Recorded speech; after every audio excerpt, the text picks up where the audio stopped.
So today we have a very special guest, Umar Yahyaev. That's correct. Thank you. Somebody who's been in the United States for, I think, around 3 years, That's right. and somebody was able to break into cybersecurity field and got a job in almost 1.5 year. But after 4 months of getting a cybersecurity analyst role, became a cybersecurity tech lead, which is quite an impressive accomplishment. So I'm pretty sure there are many people, whether they're considering getting into cybersecurity as a job, as an entry level job, or somebody is looking for cybersecurity job in the market today, or somebody is trying to think what is the next level as a security operations center analyst or cybersecurity analyst. How do they become a tech lead? There's so many things that we can talk about, from technical skills to soft skills to communications to whether AI is going to take over your job. So you're going to be you're going to be Yeah. jobless. Everybody's like, AI is going to take over my job. I hope if AI is going to take over one job, I wish that they will take away politicians' job.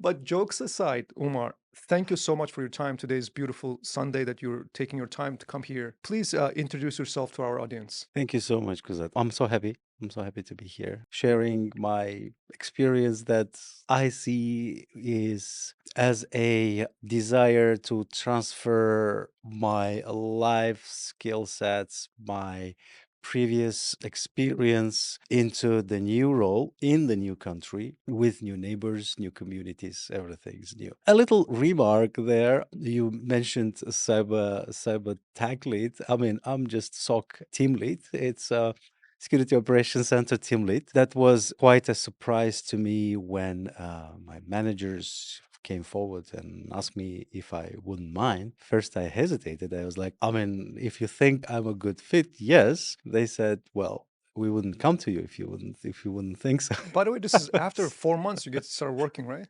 Sure, yes, it was basically 4.5, maybe Mm-hmm. five. Mm-hmm. Okay, we can round it up to five, but it was such a surprise. It was quite an interesting offer, and I don't regret that I agreed. It was challenging. It's still challenging on a daily basis, but with the support of the team, with the support of my colleagues, we have great colleagues who really want to support, and that's a very specific feature in cybersecurity, because one would think, oh, why would everybody else want more people in their field, because they would be like having the whole market for themselves. But in cybersecurity, I have seen that people are so welcoming, so supportive, so friendly. They always want to help. They always want to provide support. They always want to cover your back. That's beautiful. That's really beautiful. And this is, I don't know, maybe the rest of the fields are the same. I haven't been in other fields, but in cybersecurity, you can feel it, because everybody knows that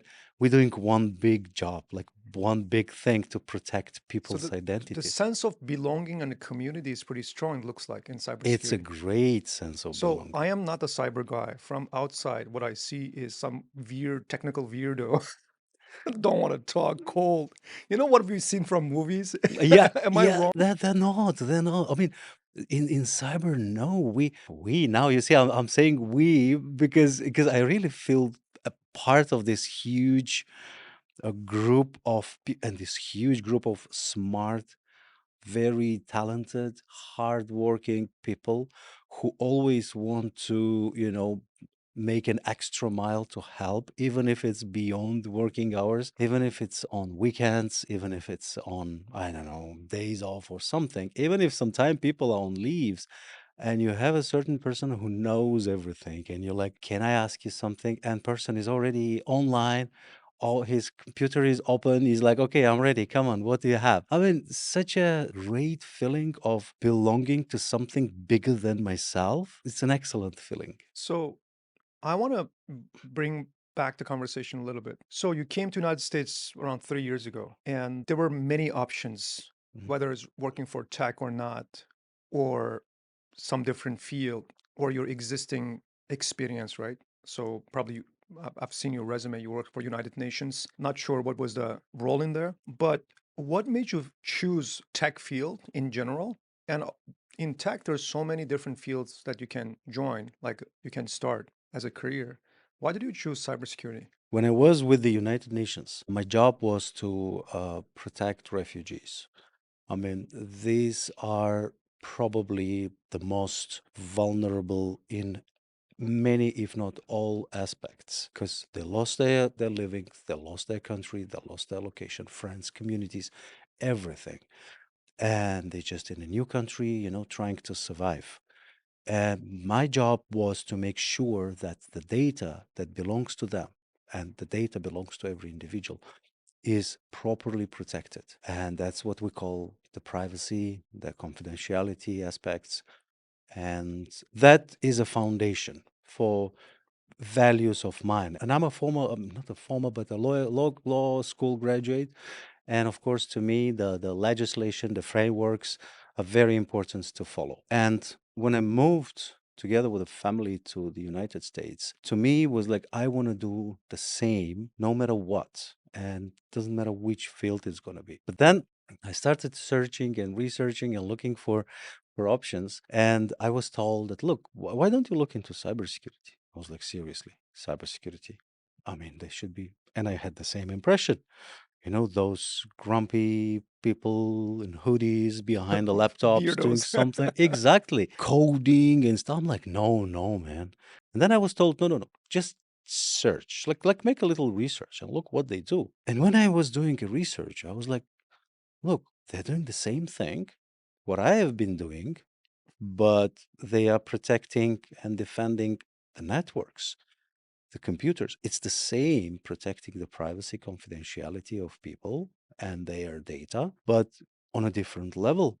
We're in 21st century, so it's a different level. So I just I shifted my understanding of what and I've been doing almost the same thing. I mean, data protection, confidentiality, the personal identifiable data, making sure that data is not lost, creating systems, protecting systems, creating the codification, etc. So I was like, yeah, it's a good idea. And I did more research and more research, and I ended up learning and creating the parallels between and I can't call it previous experience, because really the refugee protection is still in my heart. So Mhm. so with my existing ideas and values, and just connected it to tech, and I was like, wow.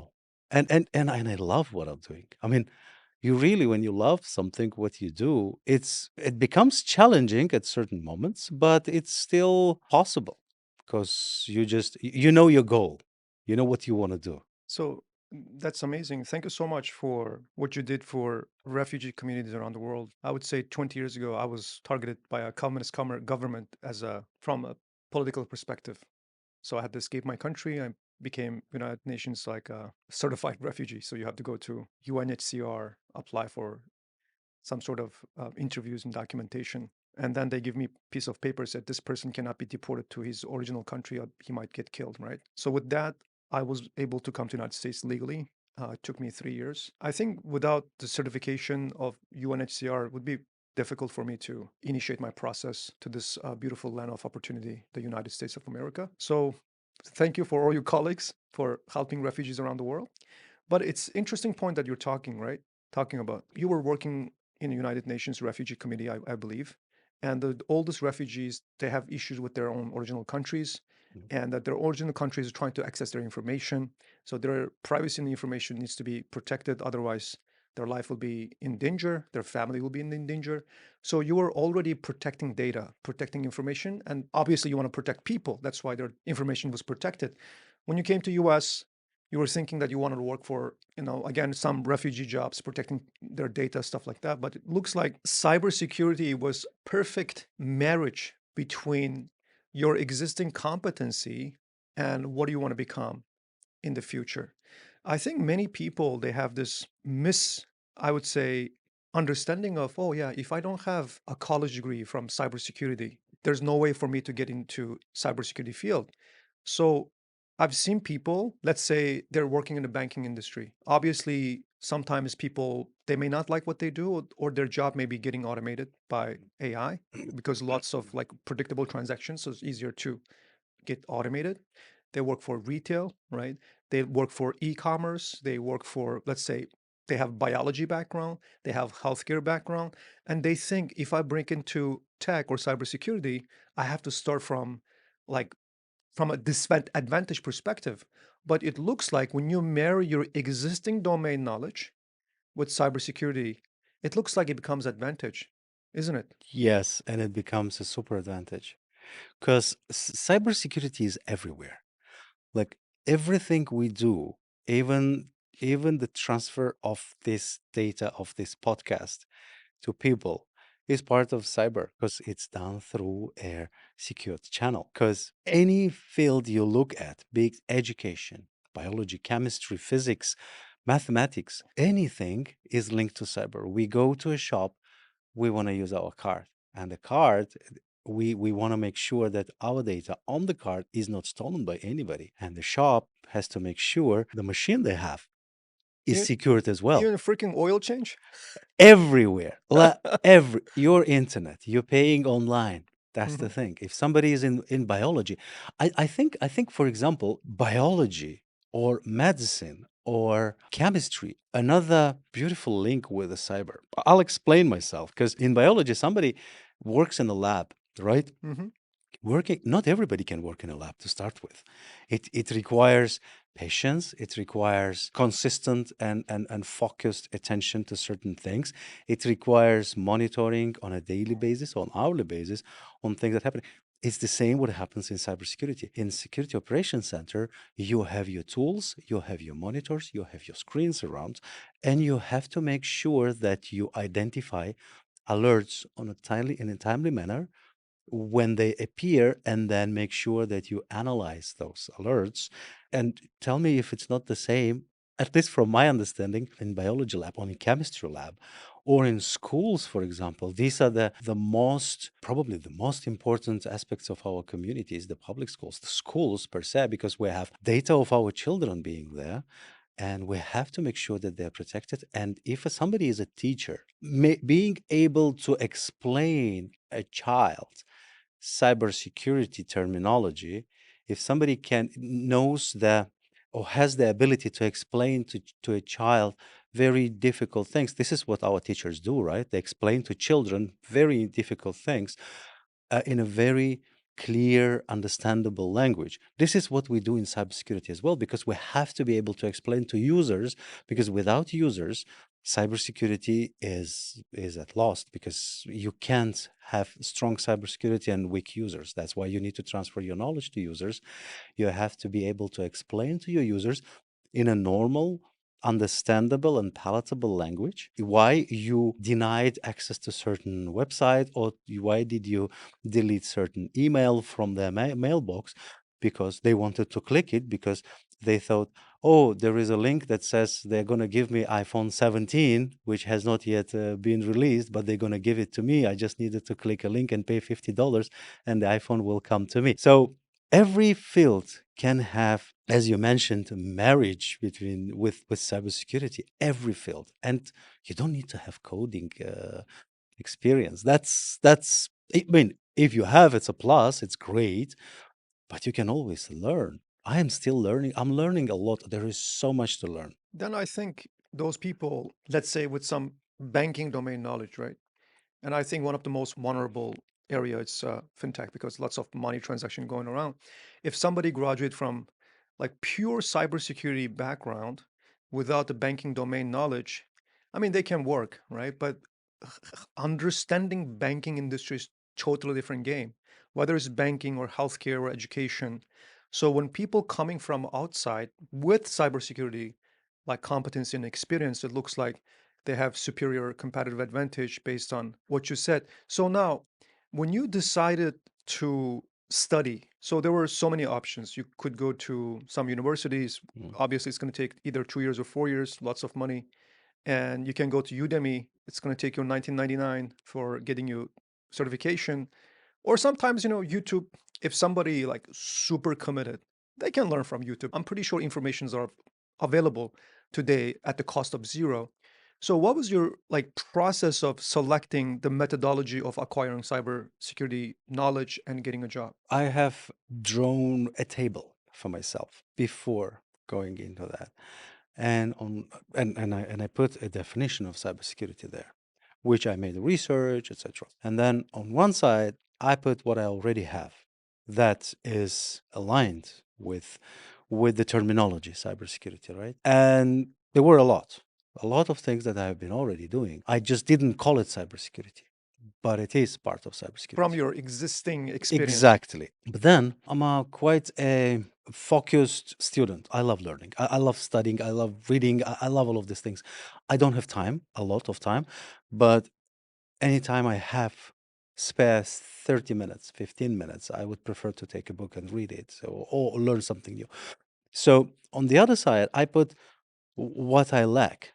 And what I lack was practical experience. Practical experience meaning the best way to learn something is to do it yourself. You can make a mistake, but you just do it yourself. You build something yourself, and then you look at it and you say, "Wow, did I build it? Oh my, okay." So, and then when I was looking for a place to learn, I was like, "Oh, here in CYDEO, they not only help you to sort of sum up what you already know, but they also give you an opportunity to have hands-on experience, like in real life, being in a SOC shift, doing your analysis, looking at alerts, putting things down, creating tickets. I mean, sometimes people think it's so easy to create ticket, but you have to be detailed. You have to make sure that you do not miss anything. And that was a primary sort of boiling point for myself to say, okay, I would like to go with this one because I want to have not only an explanation of my existing understanding, but also I would like to do things myself. Yes, they teach me. Yes, they show me how to do, but I would like to make my own mistakes. And this is a safe environment. I can make mistakes.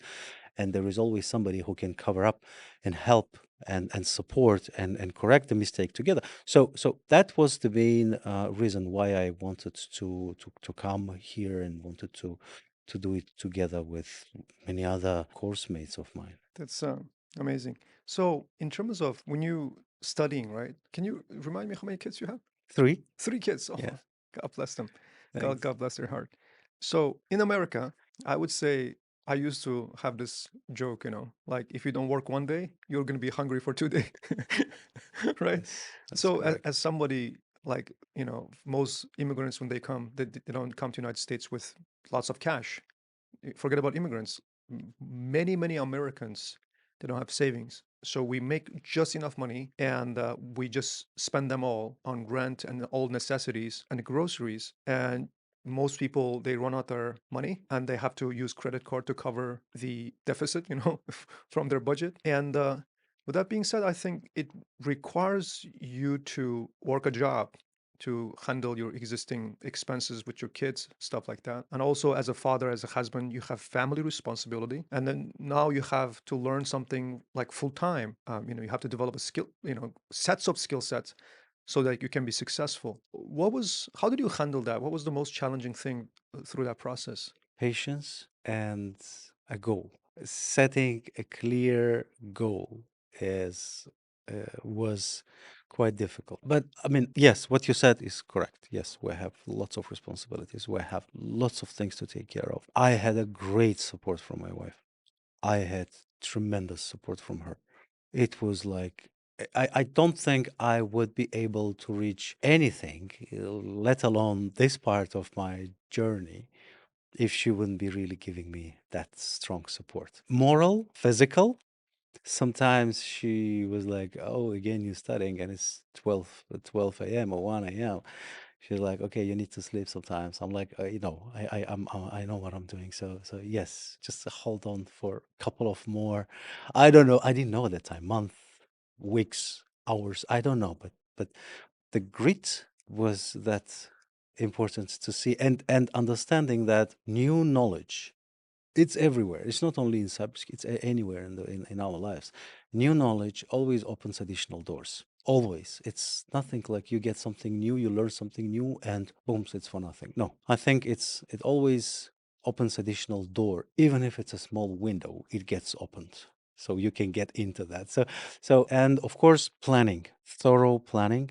It's very important because taking kids to school, paying attention to their grades, looking how they're doing, making sure they don't miss nothing, especially when it comes to elementary school kids, where things are being built up. So you need to make sure that you follow with them.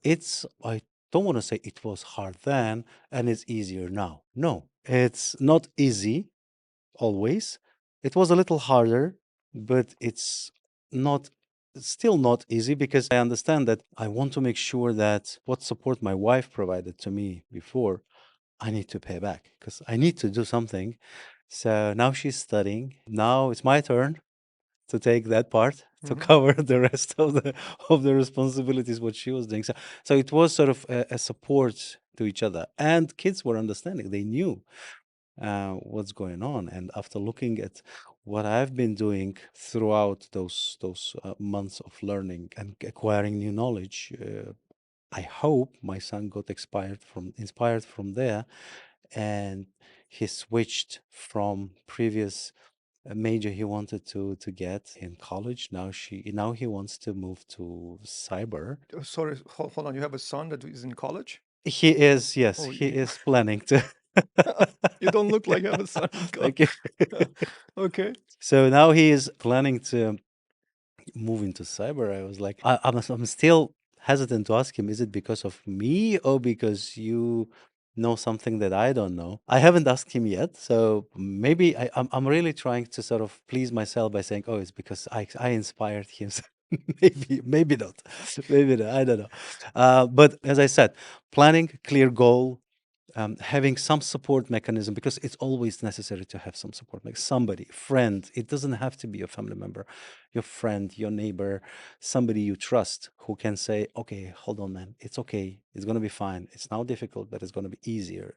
In any case, you're learning something new, it will give you some benefit. That was my experience. People have different experiences though. But, the family dynamics is so amazing. So I watched a video. A dad is asking his son, is like little child, touch your ear, and the dad is touching his nose, and the kid is touching his nose as well. But dad says, touch your ear, right?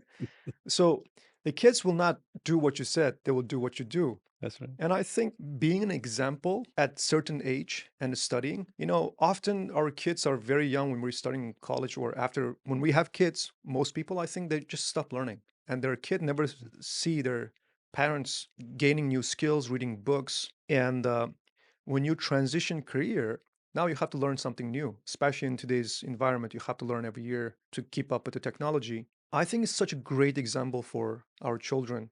You know what? My dad, my mom, like after that age, they were still learning, right? So now instead of telling them, oh, you should be very, you have to study hard, you have to read book, knowledge is important, knowledge is, I mean, come on, right? But when they see you doing that, they're most likely they will follow. I believe it's such a great example for your kids as well. And on another side, many people that I would say they fail to mention this part of getting support from family, from Yeah, spouses. I feel like the family is like a, husband and a wife is like in a pilot and co-pilot. Can you imagine pilot and co-pilot having disagreement in your absolutely. cockpit? Yeah. You're flying, you you're flying across the ocean. No way. It's going to be big trouble. Yeah. So I think the support is extremely important, and I want to thank your wife for her support. And anyone who wants to whether start a business, study new career, I think getting their spouses agree and support beforehand, it's I think extremely important. Have a meeting, have a walk, have a few sessions, Yeah. and say, I will commit to do this and this and this for you during this period because it's something extraordinary, right? I think that's also important. Now, for people might be considering from different career to switch to cybersecurity, what would you say in terms of realistic time commitment? How many hours should I study per week, per day, and for how long period? I mean, from your Every perspective, right? Somebody could be 2 hours, somebody could be 15 hours, but yeah, what did you do to make you successful? because cybersecurity is such an exciting, interesting, and at the same time challenging area. When you try to study, let's say, the difference between HTTP and HTTPS, easy. Like, one is secure and one is not secure. Easy. When you type For your me, one has S, one has no S. correct, and the no ass is the one with with no secure protocol, right? Mhm. So anybody can drop anything, including any virus there. With the as is the one that we usually use. Like if you go to any well-respected domain, you will see the as in the end, which means secure. So when you study those two, you will open additional doors for additional different protocols, for additional different layers of protocols, additional, what I'm trying to say is you enter one door there, but then there are so many doors, and you just wanted to check what's the difference and why do we call it as and how does that as work.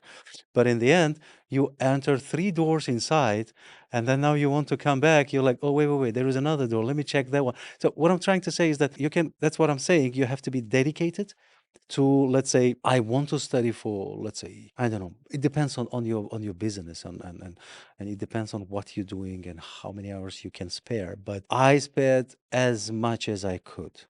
To me, it was almost 5, 6 hours a day to get, even though I knew the subject, even though I've been doing it, I was like, no, no, I want to understand what people are doing right now. What are the other tools in the area? What's happening? Because when I was with the United Nations, we had specific frameworks. They were internationally accepted and recognized frameworks. So we just follow them and it works. But I wanted to know from cybersecurity perspective, or rather from the bad actors' perspective, to see what do they do to break into that system. Because yeah, protecting a house is one thing, but what do you want? How can you be more proactive so bad guys do not enter into your house? So cutting it short, I dedicated myself 5 to 6 hours a day because I had to take Seven care of days a week? 7 days a week, yes. Because we had, I mean, of course, it was part of my SOC shifts, part of my group communication with my course mates, with my colleagues who were helping me with the practical tools implementation, etc. So it was more or less 24/7 for about 7 months. I may scare people, but you don't have to do it because I'm not the genius. I'm not the one who knows everything. I'm not the one who can grasp knowledge immediately. I have to read. I have to repeat when I'm reading. I have to sometimes read out loud. Well, we have different methodology of learning. So in my case, it was that way. Some people I know require about 3 hours a day, and because they're so smart, they just get it so fast and they're there. And I'm like, how can you do it, man? I want to know how can you do. Anyway, I mean, we are all different people and we have different techniques and methodologies to learn. Some people learn by just drawing or writing themselves. Some people prepare flashcards and write on them, and they memorize immediately. To me, my brain is like, I want to know the logic. I want to know how it works. And that's why it takes me so long to understand and to remember. So it is very realistic though, right? And what I see in the market is they're like, oh, there are millions of jobs in cybersecurity, right? On field. And then there's lots of places that people think that they can just become a cybersecurity engineer in like after getting a certification or taking a extreme short boot camps like few weeks, sometimes 10 weeks or 12 weeks. And I think 4 years is too much for learning like a core competency to get a job. Anyway, most of the competency that you develop is at job. But I also think that 12 weeks is realistically not enough for people to say, to claim, I can do the job, hire me, pay me XYZ dollars.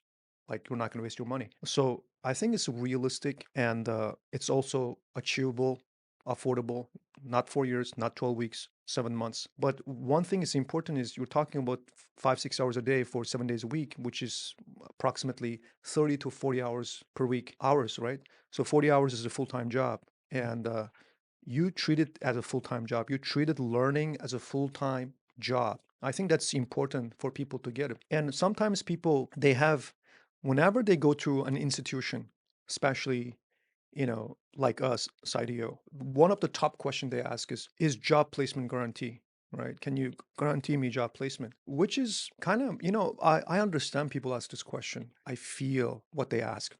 I think they're supposed to ask this question, but it just doesn't make sense if you think about it. Let's say you have a gym, right? Mhm. One of the most expensive gym in the United States, I believe, is Equinox right here in Tyson's Corner. Let's say their membership is $300 per month, which is pretty expensive. I mean, I can't go to their CEO and claim, hey, I'm paying you $300 per month for the gym membership. Do you guarantee me, like, I'm going to have muscle, I'm going to be fit? That's the same question. It wouldn't make sense. Yeah. The guy's going to say, listen, my job is provide you the environment and the hygiene, right? The trainers, right? The ecosystem. But your job is showing up and working out. If you don't work out, nobody can, like, we cannot inject muscles in your body, right? It takes time to develop. I think it's the same question. I would genuinely believe that without CYDEO, you would be successful anyway. I genuinely believe we don't want to take full credit because, when I see that, you talk to your wife, you committed 40 hours a week, and you make a table, which many people wouldn't do, my existing competency and what is missing, kind of doing some analysis, right? And also your curiosity, I think it's also important because, there are people, they're like, okay, I commit to study 2 hours and they cannot wait for that 2 hours to finish, right? But you're like, okay, I'm going to commit for 4 hours. But if new doors opens, I'm curious, what is next? What is next? What's behind this? What is under this, right? I think your curiosity is absolutely needed for any field, but particularly in cybersecurity, I think that could be a very important psychology or mental quality people should have, which is like curiosity. What do you think? You're right that we need curiosity. I'm not sure that I'm curious enough because sometimes patience has limits. So like, okay, not today, tomorrow.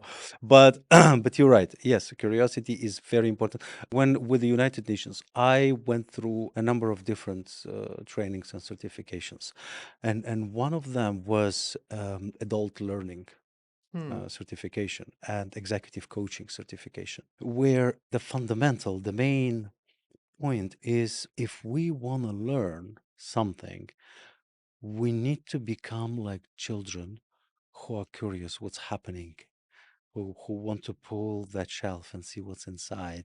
Or we need to remember ourselves in our grandparents' house where you always wanted to open that shelf. You always wanted to see what's behind that.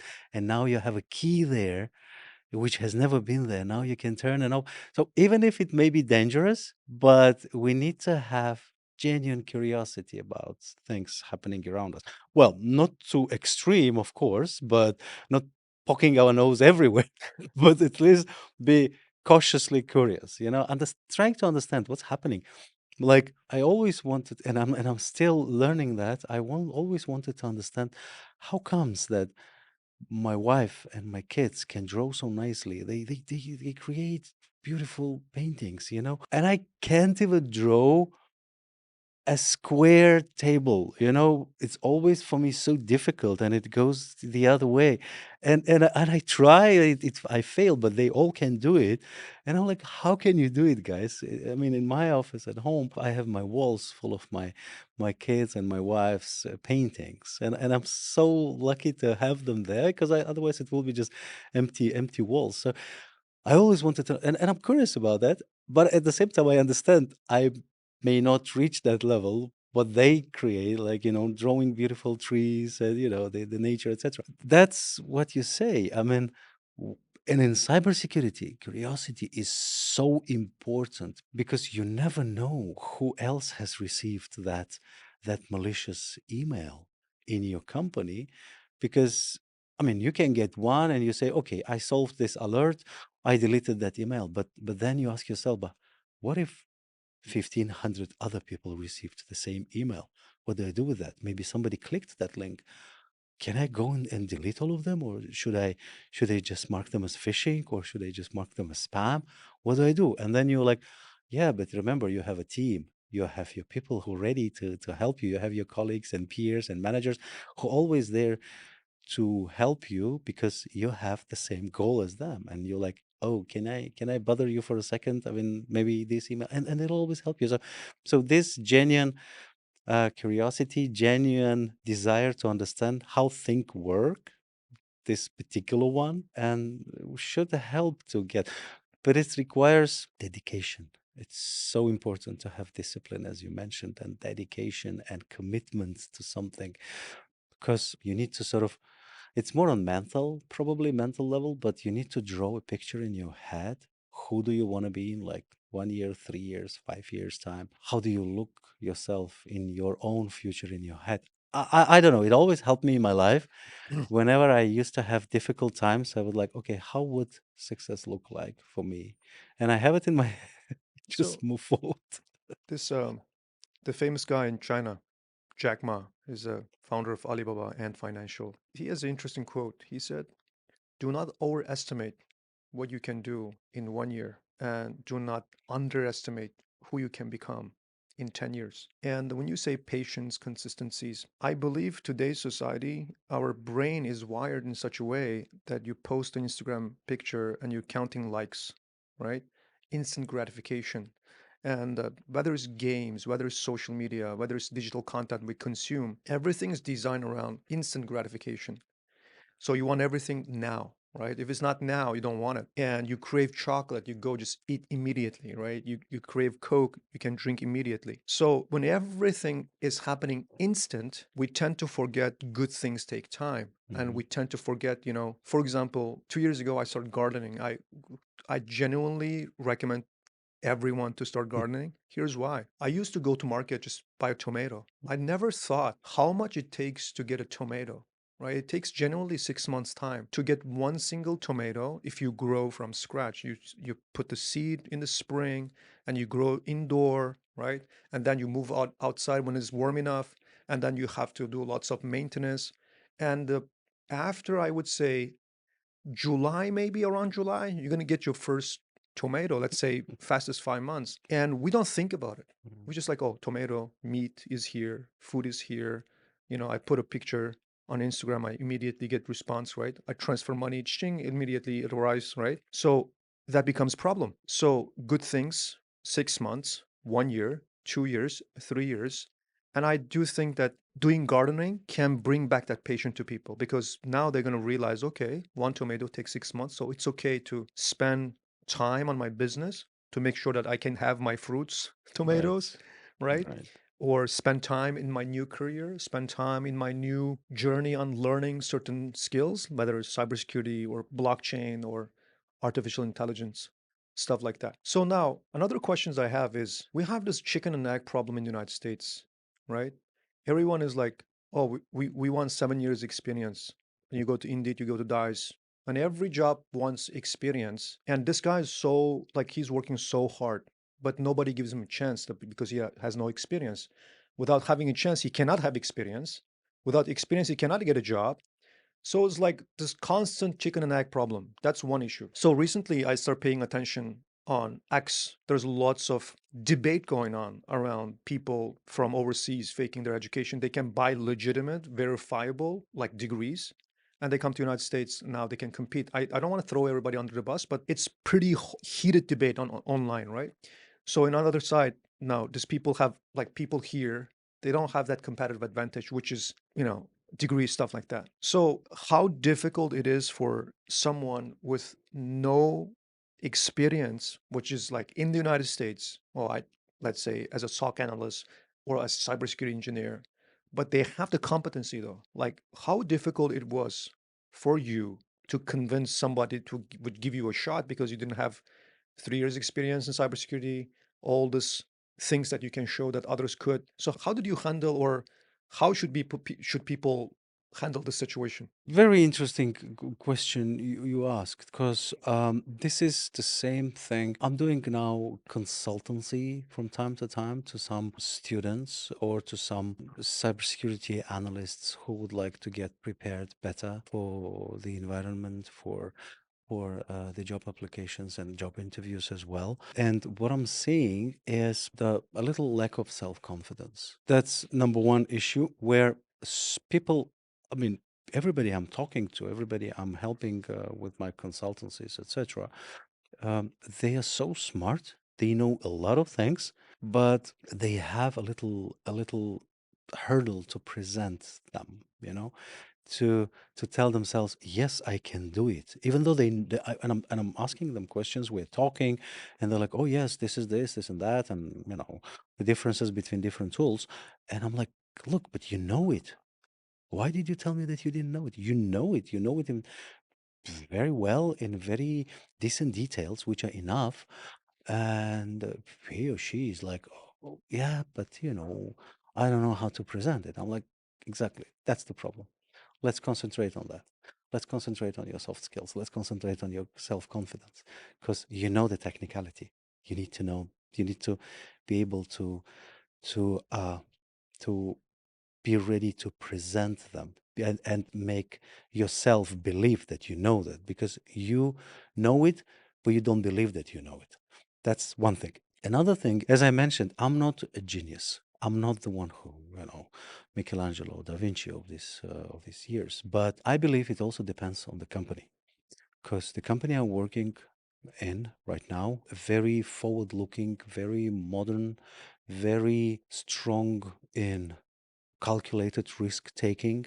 The colleague of mine, the colleagues of mine, my managers, my peers in different departments as well. I think it was the company philosophy.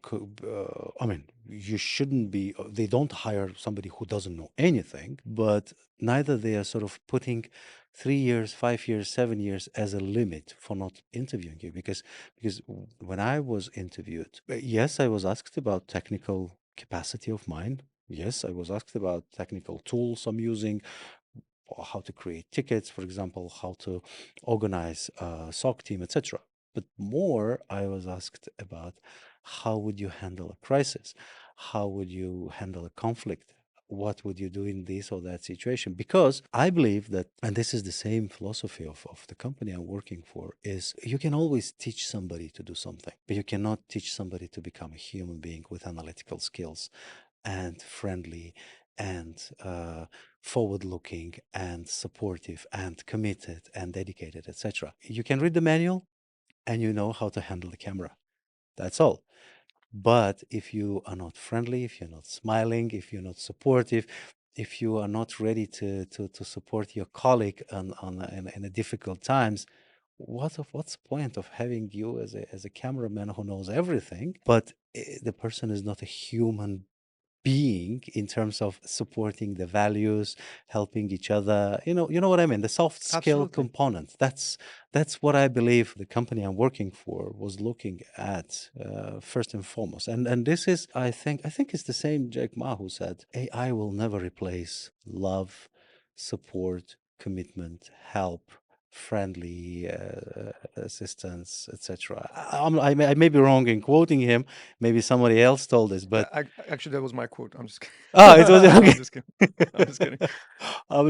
I shouldn't be giving incorrect copyrights. But it's true. I mean, we human beings, and we have to remain human beings, because if that's lost, I think doesn't matter how much you know and what technology you can use. If That is very interesting point. I can't remember how many times I used to conduct technical interview for the company I worked for. There were so many over technical people, they're overqualified technicality, but they were not likable. Yeah. And you see there's like their confidence on their coding skills, Java, stuff like that. I was like, we don't have Java problem. Technical problem you can always solve. Like, how do human beings come together, collaborate with each other, inspire each other, right? These are the things that it's not technical. Technical is the most easiest thing to solve. I think probably your recommendation for the people in the market is soft skills, I guess, being a likable guy and also having the confidence. And what I see today is artificial intelligence, for example. There's no topic that I can't learn. Like I used to be have to find someone for the things that they know that I don't. So I pay them money to say, can you help me on this particular knowledge area? Isn't it? Now I have this $200 version of ChatGPT. Like I'm asking for, like, find me a vacation plan in Spain. This is my criteria. And it's doing research and based on my taste and giving me like 7 days plan, right? I said I want to learn blockchain and it's telling me everything about blockchain. I said I want to learn AI. It's telling me all things in an AI. And the things that the technical problems that we used to solve, like coding problems, now we can ask AI to solve, Yep. let's say in 2 minutes versus 2 hours. Used to be you have to go to Stack Overflow, you have to go to forums, you have to go to those comments and potential solutions that people providing, copy paste those codes, breaking your code, stuff like that. Today it takes like 2 minutes, right? Now, because of I believe if somebody has okay technical knowledge and if and a decent human being, they have higher chance to get a job because whatever the senior guy could have done with their experience without AI, a junior guy, a mid-level guy can also do it, but probably they can stand out with their soft skills, communications, problem solving, and also being a genuinely likable human being. Yeah. Yeah, just being a human being that is ready to give a hand when it's necessary, where who is ready to sometimes listen and give maybe a smile. I mean, this is. I mean, I think I'm moving into philosophy, but these are normal things where which we lost. I mean, we're losing. Let me put it that way. We haven't. I don't want to make statements, but I believe we're losing. That's why I'm always when talking to kids, I'm like, guys, you can use your AI to learn anything, as you said, but you can't ask AI how to be a good human being. Probably you can, and probably AI will tell you just smile. Probably, I don't know. I But haven't AI asked. cannot make you act upon. No. Yeah. So you have to act upon. There are small things that I was helping a student. He had a question. He was like, "Hey, every time I'm failing the interview, can you talk to me?" I was like, "Yeah, why not?" Like he talked to all of our mentors. I was like, "Let me talk to him too." He opened his camera, and the guy looked like a seriously serial killer. He's a facial expression, and I think there was a window behind him, so the light was Mm, coming behind. So his face is dark, right? And also he's like his facial expression is telling me that he's not comfortable, and always like your energy will transfer to the other side. If you're comfortable, other side is comfortable. If you're nervous, they're nervous. It's like psychology of mirroring. I think in the time of AI, I think our life becomes much easier if in terms of utilizing AI as much as possible in our learning journey, problem solving journey, brainstorming with AI, discussing issues, develop problem solving skills. It's just like you have this great philosopher in your pocket and you can mhm. always talk to him to learn everything in life, Yeah, right? yeah, But the thing is, now then it becomes what becomes important is, are you the guy people want to spend 40 hours a week? I that's always true. talk to our students. I'm married for 20 years, I have 4 kids. I do not think I spend 40 hours with my kids and my wife, but I do spend 40 hours with my colleague. It means that we're in today's age, we're spending more time with our colleagues, and I better like you. And Yeah, many people, exactly. no, seriously, many people they don't get it. They're like, oh yeah, I got all this certification, I got all this competency. Now, hire me. Like, bro, it's not about that. It's about can I like you or not? Because AI, there's nothing that you know that AI doesn't know. Yeah, Okay, exactly. so I think that's important. Now, in the job searching process, when you're in the market, what do you think the most challenging thing, this except the one we talk about with the experience required? What was challenging for you? Finding what you want. Because it's not only the companies who are looking for people, it's also people who are looking for companies. It's very important to analyze and read reviews and understand the company's philosophy, values, treatment of the colleagues, um, how they call it, the acceptance ratings of CEOs. Very important. I mean, yeah, at the beginning I was like, okay, let's apply everywhere. And then when I was reading about the companies, you read the reviews, you see the philosophies, you see the missions, statements, the values, etc. You're like, I'm not sure. I mean, if I want to, etc. It's not like, oh, you pick and choose who you want to work for. But I wouldn't like to work for a company that says, oh, we're gonna support our staff members everywhere and anyhow. But when you see the reviews and the majority of them telling they don't even care about your well-being, or if you have an issue at home, they will be like, oh no, you have to finish your job before you go home. I mean, there is no human touch in that. So that's another important component because this is how this is. I mean, you need to, it's not only you who want to be liked by your colleagues and peers, but also you have to like them to, or the company, or you have to be sort of sort of proud to work for that company to do something what the company's statement and mission is saying. Because I give you an example. At some point, I was going to gym, and it was summer, I think, and I like the T-shirt that my company provided to me, and I was wearing it coming. So on the second day when I was coming to gym, the gentleman in front, when you enter, you just put your card and you pass. He asked, "Are you working for them?" I'm like, "Oh yeah, I do." He's like, "Yeah, good, good, good. Welcome. Come on." And every time I see him, he smiles and I smile back. I mean, and then I felt, wow, so people know what my company is doing. People I'm working with are doing for the community and society. I was like, wow, so nice. It's such a nice feeling, when you work for the company that is liked and supported by others. So that's what I think is another important component in when you're looking for something. I think that the luxury that you have, I was like, okay, I'm going to choose a company I want to work for. It comes down to that 5 to 6 hours that you were spending 7 days a week Yeah. for the 7 months. Because I think without that hard work, you would be happy just get something.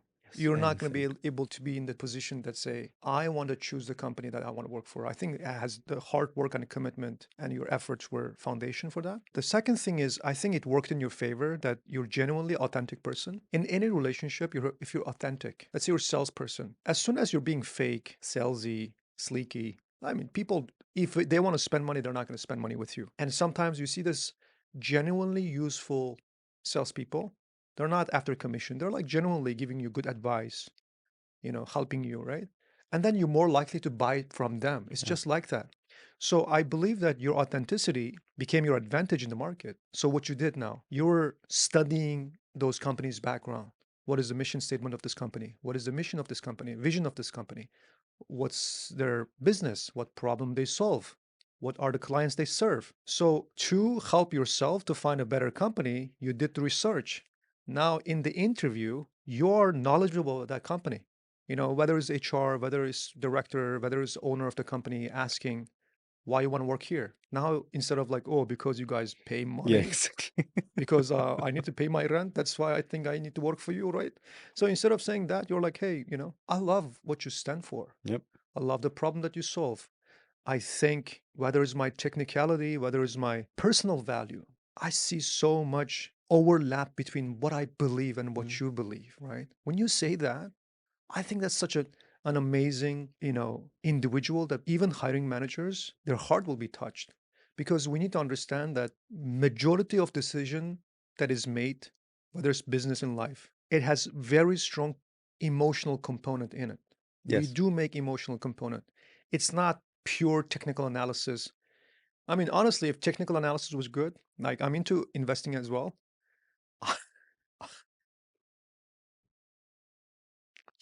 I'm sorry. I promise you, like, doesn't matter you work for Goldman Sachs, Yeah. okay, or JP Morgan. Most technical analysis bullshit. The line goes there, the line goes there, the line goes there. Or they're like, oh, this Fibonacci point, Mm. this Elliott wave, nothing. This Yes. all the technical analysis. So just like that, pure technical things in the interview. It's not about that. If they like you, they'll hire you. Probably your ability to do research before you go to interview about that company really helped. But that's important to know. I mean, if we want to go on vacation somewhere, don't we make an analysis and research and read about Yeah, if it's a good season to go to the ocean or it's not a good one because the sharks are coming even closer to for a the dinner, we shores. have to research. Is the Yeah, food good? exactly. I mean, just would I like to do it on a daily basis, day in and day out? Am I ready to sort of to spend my additional hours of my life as an overtime for the company beyond my working hours? Am I doing it with a desire to help, or am I doing it, as you said, to just pay my rent? If I love what I'm doing, I think it makes your life better, no? If you because you see the meaning. I mean, when you see the meaning, you're like, yeah, I like what I'm doing, and I'm proud for to work for that company. I proudly wear the T-shirt. I proudly use the cup or whatever. I mean, the backpack doesn't matter, but I'm proudly keeping it with me. It doesn't matter what. And I don't know. I think it's just we have only one life, and the time is passing. So, You so better find something you like. just Yeah, it's not worth it. something nice that's worth it rather than Yeah. So the luxury comes from, I would say, the hard work and the commitment and the foundation. Then after that, you will have the luxury to choose. But even then, being authenticity is one of the most important part of your life-changing journey. Now, let's say you got a job, you got offer. Did you negotiate? Did you say, "Hey, you know, I deserve more, pay me more," or you just like, "Oh, I'm happy to get a job. This is my first cybersecurity career." What was your approach in there? it was such a unique experience.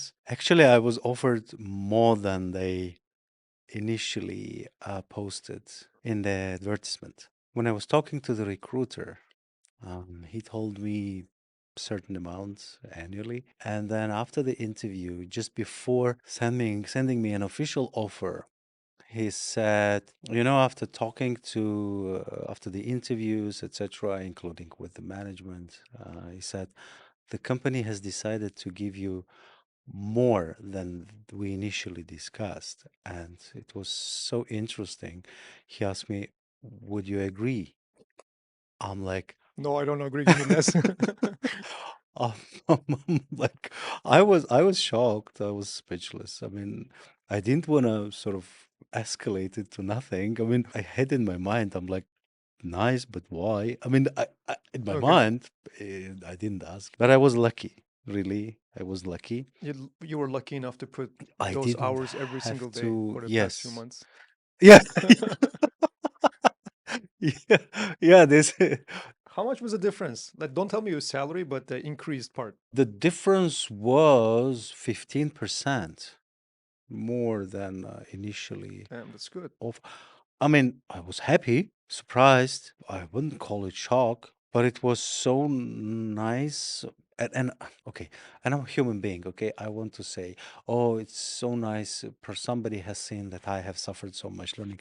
No, probably there was something behind, and I'm sure they had strong candidates. I'm sure they had extremely smart people also interviewed. Um, but yeah, I mean, I can only speculate what they did.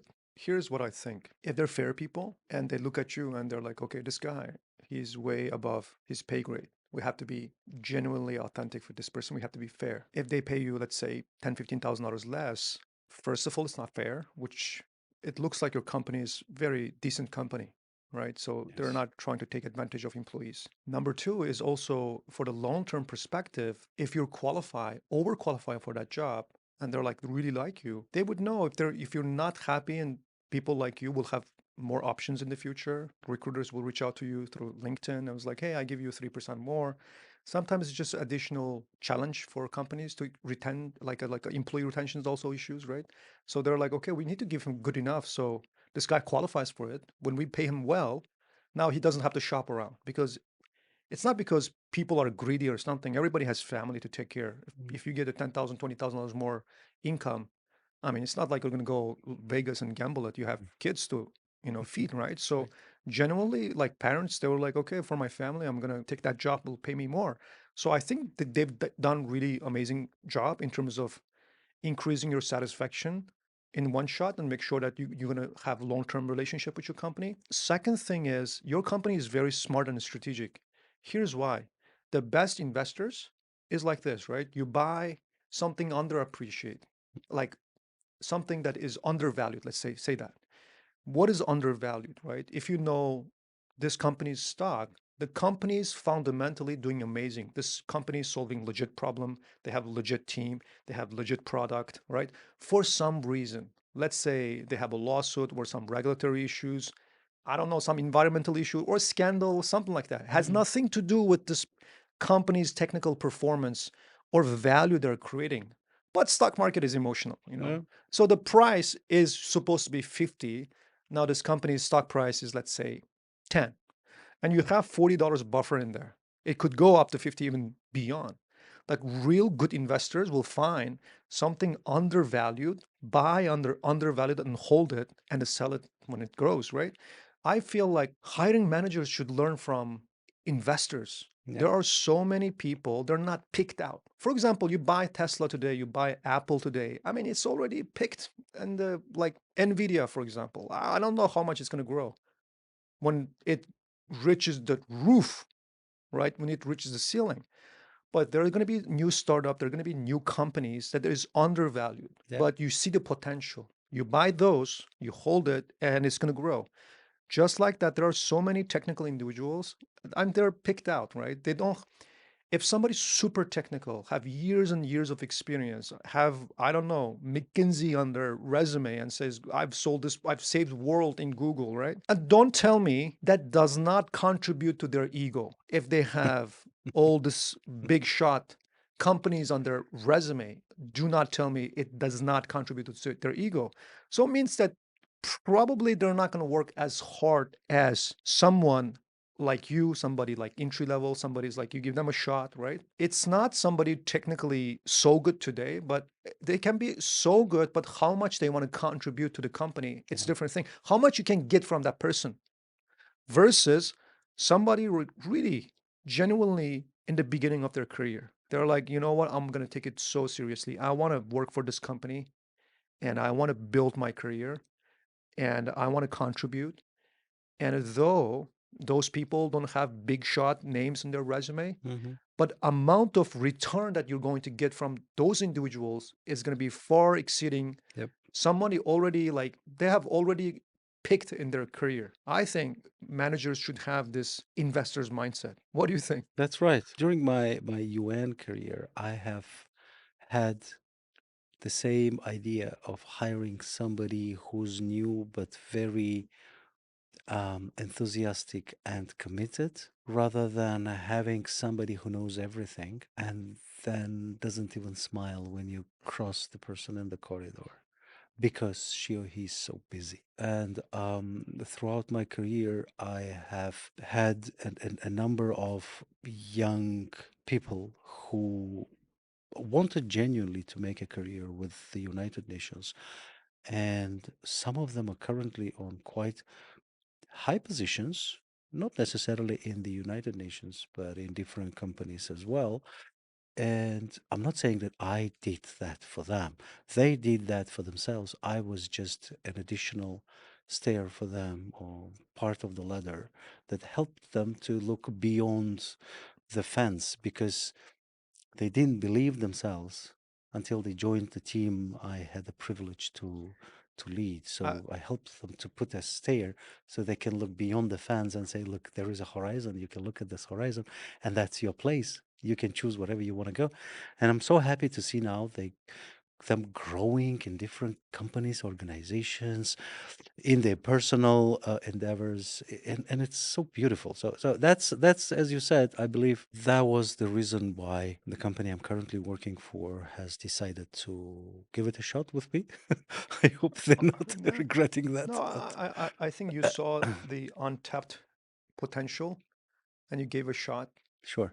Yeah. Other than, sometimes when you hire people picked in their career, it's just hard to make them excited about something because they're already got so much good treatment, Everywhere. like, from Google, free lunch, massage, stuff like that. And it's going to be very hard to keep them happy. Anyway, so now, when you started your job, I remember, when I get my first tech job, I was so nervous because not because I was incompetent or lack of confidence. I was nervous about my family. I was like, I made it for my wife, I made it for my kids. Am I going to be able to get this job? All my colleagues, they have years of experience and IT degrees. So I have this imposter syndrome. Mhm. So did you feel that you have to work extremely hard to prove yourself? Did you feel pressure? Did you see the things that is so challenging that you couldn't solve? How was this first period, let's say first 30 days of your career in the company? It was interesting. Okay, one thing is that in cybersecurity, it's so interesting to keep in mind that number one, imposter syndrome is always there, always. Like now I'm talking and I'm trying to think, okay, what else don't I know in cybersecurity? And there are so many things. So the imposter syndrome is there. That's it's always there. And you always have to prove yourself that you're capable of learning more. And that's a challenge, but it's also a beauty of this field, you know. It's sort of love and hate, you know, situation. That's number one. Number two is in cybersecurity, what I know is there is nobody who knows everything. Literally, there is always somebody in the room who is smarter than you. That's the rule. So it keeps one humble, at the same time keeps one curious to find out who is that smarter one. I want to learn from that person, you know. So my first 30 days were so interesting. I had such an interesting colleagues, the team, as I was mentioning, very supportive, genuine. I received such a wonderful welcoming. Uh, in the company, we have a rule when somebody new comes, everybody has to set at least 15 minutes one on one with that specific newbie in the company. It's so beautiful because you meet people from different departments and they're like, hey, welcome to the company, you know, this is what I do, this is who I am, don't be worried, that's going to be fine. Everybody had first couple of weeks of stress, but then you will get to know everything. Now I'm doing that, you know. i was To the i was newcomers. receiving, I was receiving that one, but then now I'm doing that. And then I had everything explained, you know, the entire architecture. I had, you know, one-on-ones with my manager every twice a week, just to, you know, to share what challenges I have, and he would be sharing with me what issues we need to solve. And it wasn't like, oh, you know, they throw you in the middle of the ocean and say, okay, now you swim, that's the coast. No, I was in a properly established boat in the lake first, and that took me through the river, and then now in the ocean. But it was such a good transition, such a nice explanation, and that goes into back into the philosophy and the mission of the company, where they treat you not as just another employee, but they treat you as an asset that can not only benefit uh, the people around, but also the company. And it's forward-looking philosophy. So it was, again. I'm saying I just probably S- been so lucky. Seems like they have very good onboarding process. Yes, that's Set you up for correct. success, That's correct. giving you all the tools and the support that you need to be successful, right? You can't throw the seeds to nowhere and expect those seeds to grow. I Absolutely. mean, you have to have the system, the temperature, the soil, Yeah, water the from time to humidity. time. It looks like your company provided that. But did you see that your technical experience that you've learned as a SOC analyst or the foundational skills that you have kind of was matching for the job that you were doing there? So you were quite comfortable, or you have to learn everything from scratch, or there's lots of new things that you have to learn? I mean, as you mentioned, there are lots of new things that happen and appear every week, if not every day. And because the philosophy of the company I'm working for is we are taking calculated risk and we want to improve our system. We want to improve our cybersecurity posture day in, day out. We want to make sure that we are providing the protection and defense for the PII of our customers and our organizers on a daily basis. We tried different new tools, but what helped me a lot is that logic behind that, the logic I'm talking about, that where I was shown, not only told, because I can read it myself, but I was shown how does that particular packet goes through point A to point Z, and then through the couple of servers and not being hacked, because we have established this route and the transportation layer is secured. I was explained that logic, and because of that, any tool you can learn the tool. The learning of the tool is not as important as understanding the logic because uh, I mean nobody has yet created sharing electricity wirelessly. We still use the same wires. We Sounds still terrible to me. Let's not do that. exactly. So we're using the same logic, the same way. Physics has not changed. Got it. But you can have different cables, you can have colorful cables, you can have cables with flowers or without flowers, doesn't matter. You can have cables on air, you can have cables under the ground. So what I'm trying to say is as long as I have the logic, the rationale, how does it work? You can call it Canon, Nikon, Sony, Panasonic, doesn't matter what you call it. It's the same camera. It does the same thing, and that's the same logic. So, so Yeah, I think it's pretty applicable in many cases. Like my son started driving, right? I mean, you teach him how to be a good driver, how to be a gentleman in traffic, how to not honk at people. There's so many like a gentlemanness that I have to teach my kid. And I think after that, like, doesn't matter. He drives Toyota or Honda or mhm, Kia or BMW. I mean, he is a good driver, right? right. So maybe the car is a little bit different. Maybe one is EV, or another one is like combustion engine. Maybe the buttons here, there is different.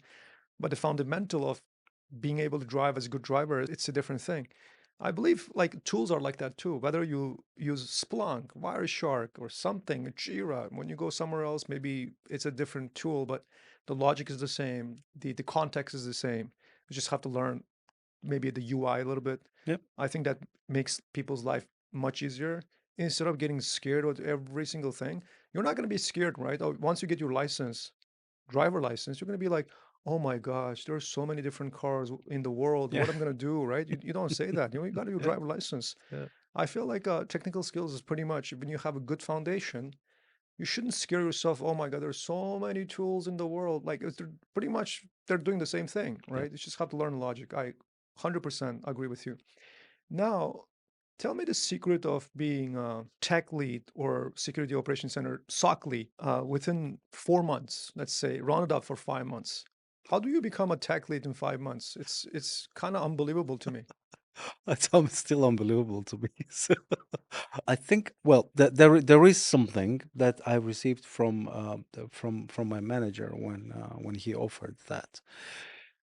He said that because you were ready to step up when we needed something and when we needed information and you didn't hesitate and you didn't wait for somebody to provide that information, you just gathered it and provided. Doesn't matter was it like exactly to the decimals, but you provided that. You were ready to step in when you had to during the presentations, and your communication skills and your desire to be helpful. And that's why we thought that you would be a good fit for that. So I don't know whether I did it on purpose or not. I don't think it was on purpose. I just didn't want my team, my peers, to be let down. And I thought, well, okay, let me provide it. Maybe someone else will just add some information and we will make a perfect document. So it wasn't like, oh, because I have a plan to become a SOC team lead, now So you I were need. not proactive in terms of I deserve to be No, a no, SOC. I didn't. I was like, man, I'm so happy. I'm doing what I love to do. I love these tools. I love these alerts. I love to solve them. I was so okay with my environment. I was I so mean, I worked for many companies. I managed a couple hundred employees. I would say the people really don't deserve to be leaders are the one they feel like they deserve. sure. They're like, oh, I have such and such background. Look at my resume. Look at my qualifications and certifications. My father was this, my mom was that, and I worked for these companies, right? Yeah. And those this entitlement of I deserve, first of all, disqualify them from being a leader because one, they become terrible one. And the best leaders came from the people. They don't feel like they deserve to be lead someone. It's just like their servant. They do the things they're supposed to do, and they do it really well. When others need help, they step up. They don't say, oh, this weekend I have to, I don't know, I have to go to Costco. And obviously, everybody has to go to Costco. I mean, some people, they have unlimited excuse. Like, Yeah. so you need something one time in your life. You're like, hey, can you help me? They're like, oh, this and that. They negotiate with you. But it seems to be like you just did your job, and Yeah. you solved lots of problem. You were likable. You were supporting others. I think one of the most important things leaders do is provide support to others. Tell people what to do. Okay, go move to North Korea or some communist countries. It's very easy to be there, right? To Yes. become a leader. If you're son of Kim Jong Un, it's fine. You just have to tell people what to do. But here in America or free world, you have to inspire people, Right. and they look up to you like, I want to be like him, right? And you serve people, and then you become their leader. I think you just answer the questions how to be a team lead within 5 months, just like being genuinely useful guy in a team. Probably. I mean, yeah. Did you play politics or anything? Or did you like, did you have to compete with someone at work? There was some other a strong candidate. Their eyes were being. I mean, the entire team is strong. I mean, those guys are cool, like smart. You can't imagine what kind of people they are. I mean, they're so smart, so likable, technically savvy. I mean, they are like, Did you get like backlash? Sometimes, let's say if I was in that team, let's say I'm a such a hard worker. I've been working there for 2 years and I never get recognized by my leadership and they never give me promotion that I want. And all of a sudden this guy from freaking where from you're from? Tajikistan. Tajikistan. I don't even know where the map of Tajikistan is. Who you are, right? This guy just came speaking like I'm, English with some accent. After 4 months, he becomes my lead. Come on, bro, right? So you didn't get that kind of thing? You didn't get that? I mean, there's no feeling. I mean, obviously, it's like you don't want to talk about the politics, but many companies you would face this kind of situation. Probably. Let me put it that way. I think the root cause or the root of us in the company being so supportive and helpful to each other is that we don't have to compete with each other under the sun. We're doing the job that we have to do because our primary goal is to make sure that our customers and our organizers, their data is safe. They can work, they can create events, they can invite people, they can rely on us and our system. And also because I think that's the philosophy and logic during the hiring process as well. You do not hire the tool, you hire a human being, an asset who is supportive, helpful, friendly, always happy to extend additional support and assistance, etc. So probably it's the whole cycle Yeah. which is set so nicely that helps to avoid it.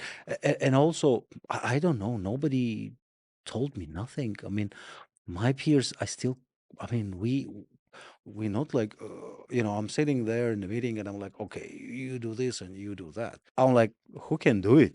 You can see at least two people saying, okay, I can do it. And then I'm like, okay, can you, then both of you agree who's gonna do it, and then we decide on something else later. I don't know. So it's not like instructing somebody. I mean, the weekly meetings that we have, it's more like a friendly chat. Like, how was your weekend, and what are the plan for this weekend? And then, in the meantime, we discuss a couple of issues at work that we have, and then everybody's happy and everybody's doing what she or he is supposed to be doing. And it's so natural. That's at least I think it's I felt. I think in the first place, they one of the important thing that when I look back our conversation, that their decision making on hiring you was you were a great culture fit for the company, Hmm. and that could be the most important thing. And many people in the market they struggle with this part. They do have necessary competencies in terms of technical skills, but they were just not culture fit. If somebody does not know Python scripting, I mean, go YouTube, you can find free. You can teach them, you can send them to course. But if someone doesn't have the fundamental human decency, right? And can I rely on this person in difficult time and challenging times, especially in cybersecurity? It is like the security of the company, right? The company could go bankrupt, could be part of a scandal, could be get lawsuit, a lot in stake. Yeah. In that place, more than competency, trust, I think, is a key element in there. I think one of the reasons that your company hired you, probably they felt that you're a trustworthy person. I mean, when everybody has certification, like there's no, trust plus certification, Exactly. It's like I have trust plus certification, Valid for another 4 years. yeah, right. So that's a important part. Now, when you became a tech lead, what was challenging? Like, did you feel pressure? Did you feel like, oh my God, I'm gonna mess this up? Lots of that they give me this responsibility. I've never done that in my life. I was not a tech lead. Like they're giving me more responsibility. How did you handle that pressure or technical challenges? Now, I would say for me at this age, I'm telling with you, I'm sharing with you. I do not want to deal with people, bro. Give me the task. I want to do it. Let me get the things done, okay? Don't bother me. I don't want to talk to this guy, have meeting with that guy, have psychological therapy with this guy. He wants to quit his job. Like, I don't want. Like, give me the problem. Let me solve it. Let me go home, pay my rent. Okay, I am this guy right now, right?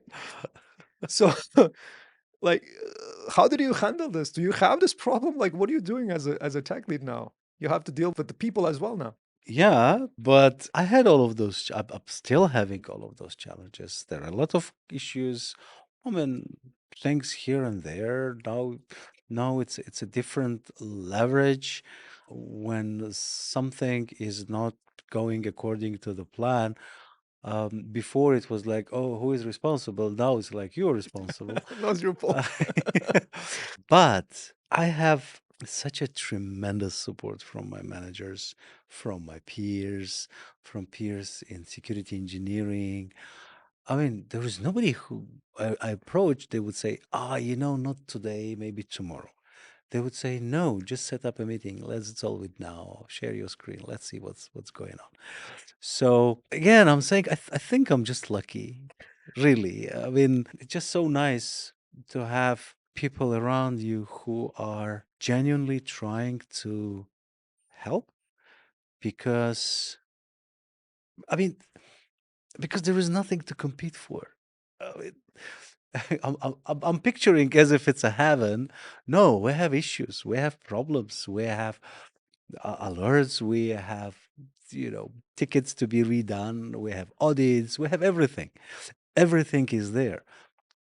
But because you have such a tremendous, strong support from within, and you are part of that support system as well, you feel like, well, okay, alerts happen. Fine. Yes, I'm tired today. Yes, my shift was terrible. I had 15 unnecessary alerts. 15 users had side-loaded unnecessary Google extensions, which they were not supposed to load. And I had to delete every single one of them. And then I had to document every single one of them. And I had to put them in tickets. And then I had to submit tickets. And then. But by the end of your shift, you're like, whew, another day is done. We're safe for tonight. Good. Let's move to the next one. I don't know. So It's it's an interesting. interesting part you brought up. In some jobs, after 5 p.m., like good, it's like it's okay, right? In some responsibilities, in some careers. But I heard that hackers don't stop hacking after 5 p.m. So, Neither like, they do during weekends. do, do you work at night and weekends? Like, how does it work? Like, do you guys like work 24/7? Like, how is Yes, the we schedule? we do have. I mean, because it's a security operations center, you have to be on alert every time. It's not like one person who is on alert, because we're a global company. We have Time zone eh, everywhere? exactly. Crazy. We have colleagues in different time zones, covering the just following the sun. Uh, yes, and weekends as well. We have somebody on shift who is today is not my shift, so I'm fine. So sometimes you work in the weekends and evenings as well. When there is an alert, yes, you have to jump on your computer Do you and get do paid some. for that? Sure, of course. Oh, okay. Yeah, yeah, yeah. So, would you recommend this career to people? Like career, like it looks like they have to work in the weekends. They have to, I mean, I don't know. Like when I sleep, my phone is like do not disturb. When I'm in bed, Yes, unless but my boss because called me, which is my wife, nobody in this world. but because you know that you have a system and the escalation system is established and there is somebody who will cover your back when you have to rest. I mean, you're Oh, so human it's being. it's it's already planned. It's not like middle of Absolutely, nowhere you that you have reach to. out No, when no, you're in no. vacation. They're like, You have to okay, work on that. You have to establish the system. You have to have that system. When you're on vacation, if something extraordinary happens, of course, yes, you jump any on that. any If any there is a any job. ransomware alert or something, you jump. I mean, it's all hands on deck. We do it.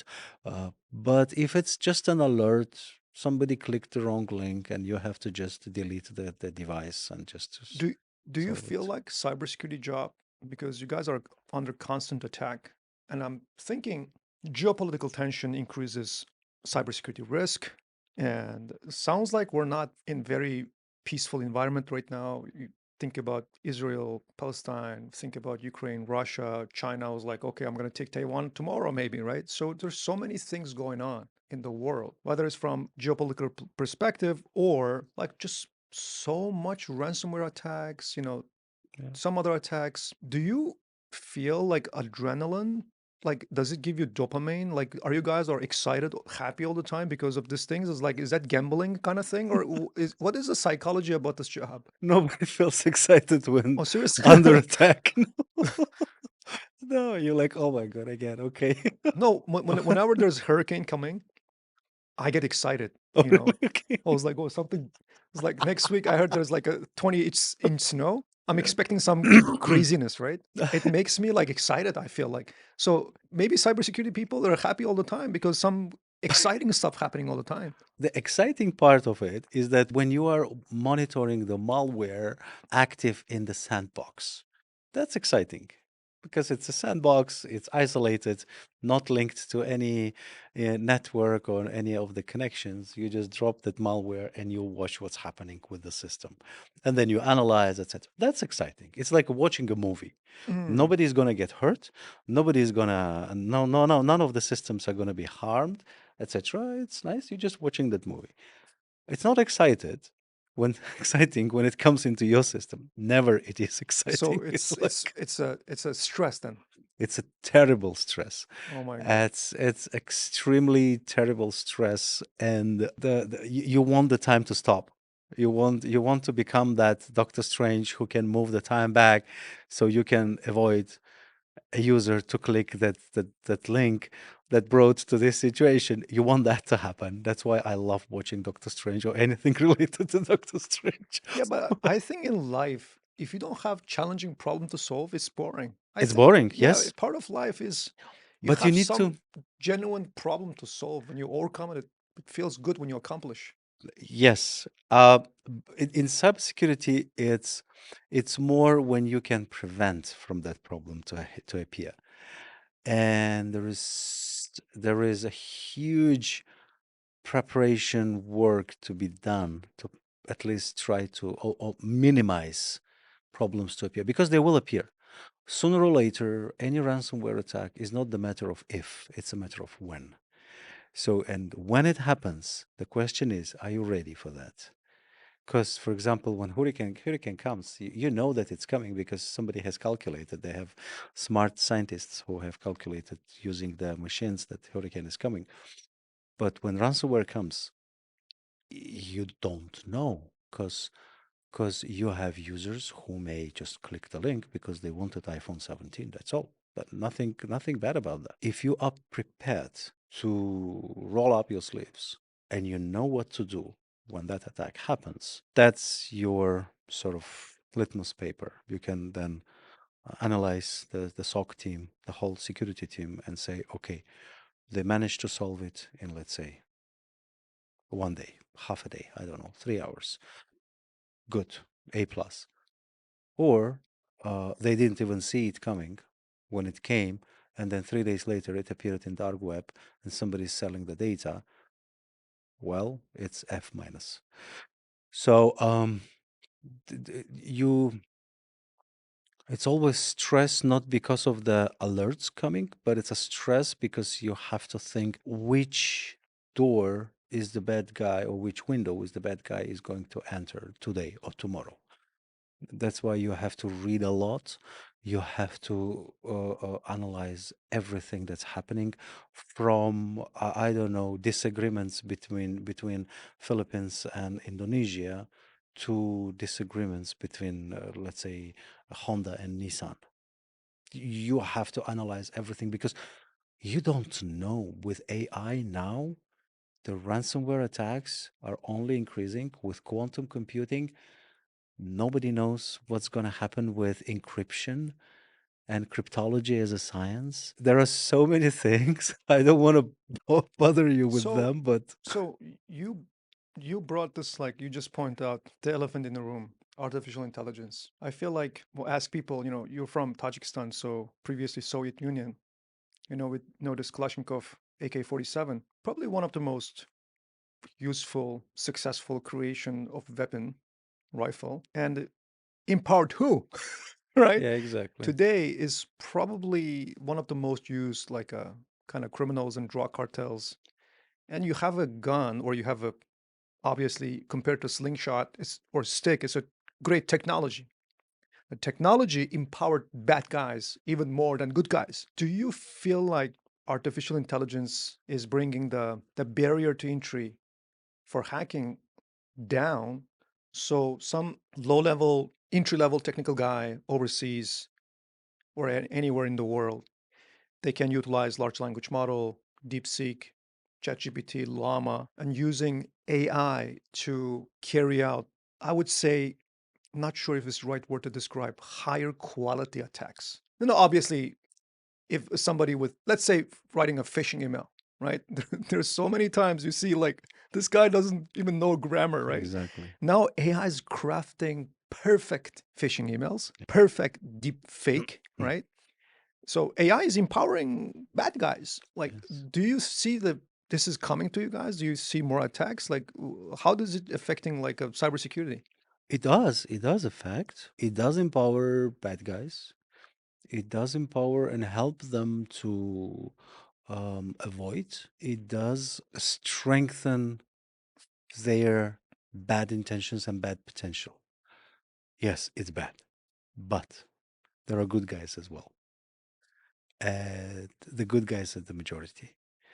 And we have, on a weekly basis at least, maybe even daily, the new cybersecurity tools which are empowered by AI that knows the behavioral analysis of itself. Because this is the same platform that creates phishing emails, and the same platform and this exact platform can create the antidote for that specific phishing email, and behavioral analysis is done because the world has not yet agreed on how to use AI. I mean, I think that's going to continue to be a problem. But as I said, the ethical hackers, which are normal guys, it's not like hackers, it's the ethical hackers, they are also aware of that. And because our job is to make sure that individual data is not leaked and sold somewhere so that can harm back the individual, we are trying to empower our tools with AI engines. And they are also becoming smarter because, I mean, you know how it works. The generative AI is just learning on its own mistakes and learning again and again and again. So it's like not like discriminatory AI, which is just, if you do not fit into its answers, it's going to reject you. The generative one is just generating more and more and more, and you and learns more. So it's going to be it's a problem. It's going to be a problem. It will continue to be a problem, but it's also a medicine, so to speak, as well, because it's the same engine. I mean, it's the same logic, it's the same pattern. So it depends how It's going to be used by good and bad guys.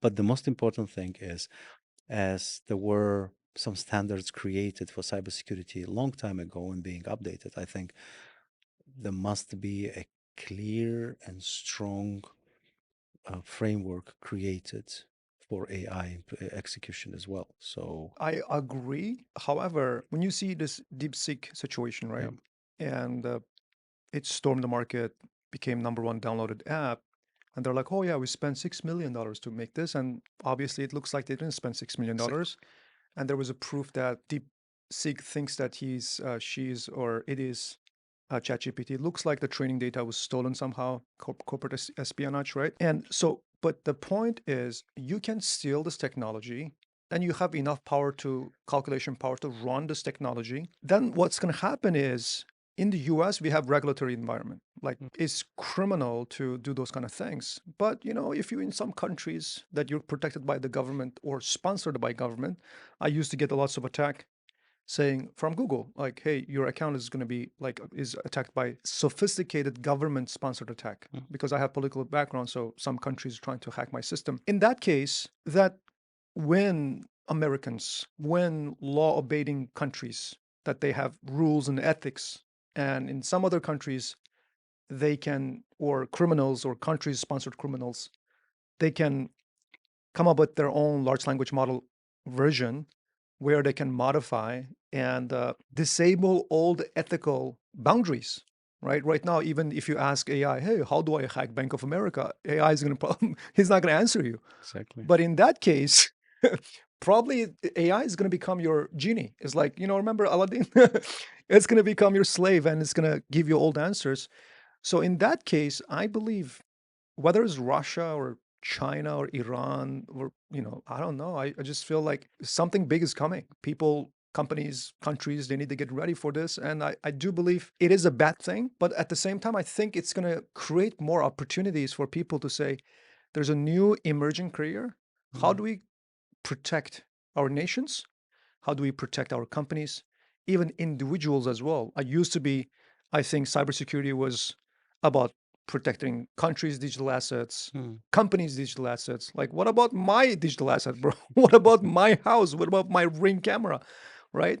So I think the opportunity is such a great opportunity because of AI. But one thing I want to ask you, you said you guys are using AI powered tools. Here's my comparison in terms of numbers. Let's say I'm using AI tool that would cost me $20,000 a year for doing a job that I would hire somebody that I have to pay $100,000, maybe 10 people.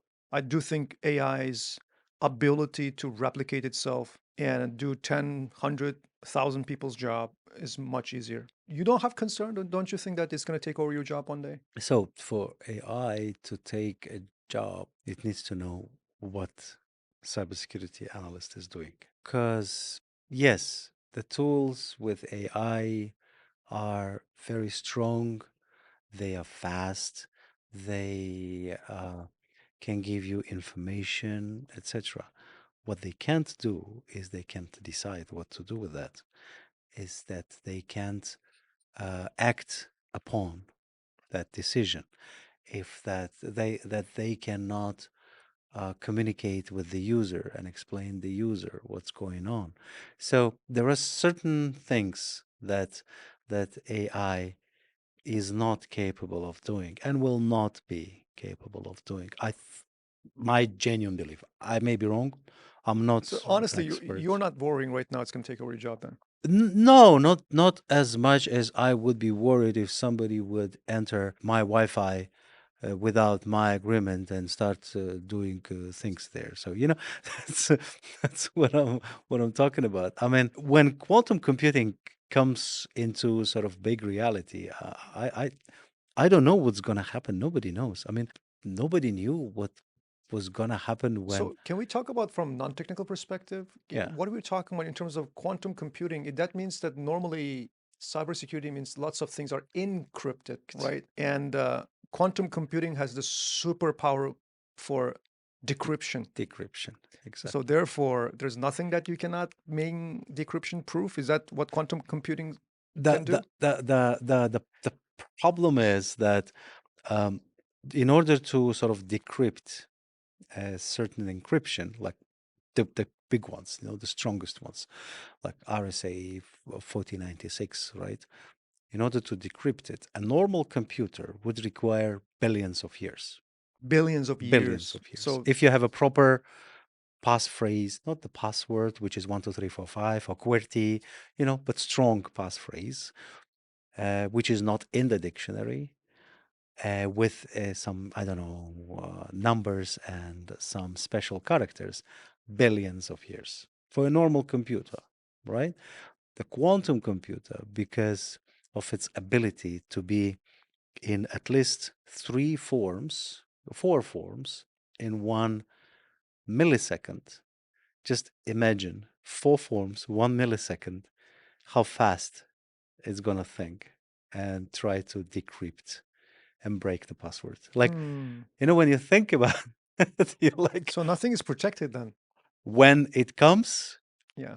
e- I I, it will be I saw hard to. Google that they recently announced their Yes, quantum computers. this is what this. I I mean, mean, I think this is like arm race, right? So sure, so it it's will like be oh, you have stick, I have gun. Okay, this guy is making gun too, and this guy was like, okay, I'm gonna make a tank, and this guy is making tank too. It doesn't stop. And then let's say private, fighter jets, and then nuclear, go to space. nuclear. Now we're talking about space warfare, right? There's, it's not like the other side is waiting, just Mm-mm. stop attacking. I think even in cybersecurity, It's always no matter there. how much AI you have, it means the other side has AI too. That means Correct. that they're going to use AI to carry more sophisticated attack, larger scales attack, stuff like that. I mean, I genuinely believe AI is going to evolve everyone. Mm. I like it's just people to make it that they make it so dramatic. They make it black and white. Either Exactly. they're like, oh, AI is not going to take over anything, or they're like, oh, AI is take over everything. Okay, let's just end up the world, right? It's not black and white. AI is empowering or evolving every career. Yeah. When people said, is AI taking over tech jobs, cybersecurity jobs, developers' jobs? I mean, what about accounting? What about being a lawyer? What about, Shopkeepers, yeah, politicians, everything. hopefully politicians first, but Space, everything, car everything. Right now, manufacturing. for example, right? One of the things I do is I see a news, right? I put it on my either Mhm. in Grok or in my ChatGPT. I was like, okay, analyze this, find me the source, evaluate the thing. So I'm not jumping into misinformation that quick. Correct. It's just like so many things is evolving with AI Yeah. rather than replaced by AI. Yeah. I feel like, people they have two choice. One, they can cry and just like, oh, okay, AI is taking over, or they can say, how do I find the things that is useful and learn it, Yeah. implement it? It's Yeah. like having a vehicle. Correct. And you can use car as a vehicle, you can use boat as a vehicle, you can use plane as a vehicle, but you need a vehicle to get there faster, better, cheaper, safer. AI is a thing, so I think it's going to be part of our life, and everyone needs to learn how to deal with AI. It will. Like internet became part of our life. Yeah. So, but we still have USPS sending physical letters to us, even though we have Gmails and Yahoos and everything else. So we shall be there. And as I was saying, again, moving back to cybersecurity, is the ransomware attack or any attack is a matter of time. It's not a matter of possibility. It will happen, but are you going to be ready when it happens, or you won't be ready when it happens? So you better be ready when it happens. So AI comes, AI evolves, AI increases. Are you going to be ready for that? Or you're not going to be ready for that? That's the only answer. I personally believe, remember that what year Russia took Ukraine 2014, yeah. entire power line down, right? Oh, yes, in 2016, yes, the 2016. cybersecurity attack. Yeah, yeah, yeah. Yeah. I'm looking at American energy system. I'm just thinking like America. Like I was like, Hurricane Sandy is coming, right? Like some many, like in, for example, you're from Central Asia, right? Over there, I don't know, unless there's some crazy like earthquake or something happened. We don't consider it a disaster or something. We just stay home, it's like normal. Here, People in the Costco, they're attacking, they're fighting for toilet paper. People go crazy for, like, I don't know, for the wind, right? Now I can't imagine when our power line is taken down. Like, I've heard that US energy, power lines are extremely vulnerable. They were like outdated. And also recently, I think there's something called transformers for Mhm. transferring the powers, and it's made in China, right? Okay. I see. I didn't learn from China from think tank reports. I was born there. I grew up in Beijing. I speak fluent Chinese. I know them. Okay, they're going to put something in there. They're going to put a backdoor in every device they sell you. They can activate, deactivate. They can do something, right? I think they're being nice right now. They're they're just waiting. Maybe Trump is there. They don't want to mess with it, but they just have to pull the trigger. It's there already, right? So now I cannot imagine what is going to happen in that case, chaos in our society, when there's a slight hurricane coming and people are fighting for toilet paper, all the groceries are out, going crazy. Can you imagine like 1 week without electricity? Like, just scary to me. What do you think about that? I don't know. Genuinely, it's I haven't read the details. I don't know the details of the power grids and the backdoors, etc. It could be what you're saying, or it could be something else. Because the other day, I became truly interested in understanding if a fighter jet sold from one country to another one comes with a possibility to turn it off. This is what they say. And I was like, look, somebody's paying millions of billions of dollars to send a fighter jet to another company, to another country, and then, like, is it so easy to turn it off? Then what's the point of buying it? Like, genuinely, what's the point of buying that fighter jet? And I went to search, I looked for it. Well, I couldn't find what I wanted in Google, so I went to ChatGPT. I was like, okay, tell me how easy it is to do it. And the ChatGPT said, no, it's not possible. You Judgy. do not sell it. And then I said, give me sources. I want to read the sources themselves. And I received the sources from quite, reasonable and strong websites and, the analytics. It said what it can do though, it can stop the selling of the spare parts. And of course, logically, the fighter jet will be sort of useless to be used. And I yes, mean, I wonder what's going to happen to whatever we America left in Afghanistan, right? I They're don't know. they're I using it. mean, They couldn't shut down. It looks like there's no backdoor in there. that's the thing. That's what I'm saying. So what I'm trying to say is that maybe it's true, and maybe it's not. I really don't know. I haven't analyzed it. You gave me a good reason for another sleepless night. So let me go and That's analyze and that's read cool. We need it. to look into it because, like, you just said it, right? It's a matter of time, not, Absolutely, yeah, it's when and whether, not yeah, if. yeah. Yes. So now, genuinely, I'm asking, tell me one miserable thing about your job. Like, this part of cybersecurity career really suck. Do you have anything like that so we can be transparent with people watching this, like if they're considering cybersecurity? Really suck. Really Um, suck part is like you go for somewhere, what do you do for a living? You're like, I'm suck. I was like, what? That could be the suck part. Anything else? yeah, seeing sometimes I haven't had it um in my career, but seeing the system being locked out because of the ransomware and you were not prepared, you can't do anything about it. Like you cut off. You can't do anything. Like There's nothing you can. After literally. you get locked out, you're just like Absolutely. game over. Yes. You just have to pay for it. It's no, you don't pay. I mean, that's I heard rule that, you number remember one. like the Colonial Pipeline they paid with the Yes. Bitcoin. Well, it's a decision, and it's a decision of every company. But the rule number one: do not pay, So the worst part of this job is when you get attacked by ransomware. and you can't do anything. Not just attacked. I mean, we are getting attacked on a daily basis, right? We getting those alerts. We getting those hits, but inability to do anything when it hits and you fall. Like as a human being, you could just stand up and move forward.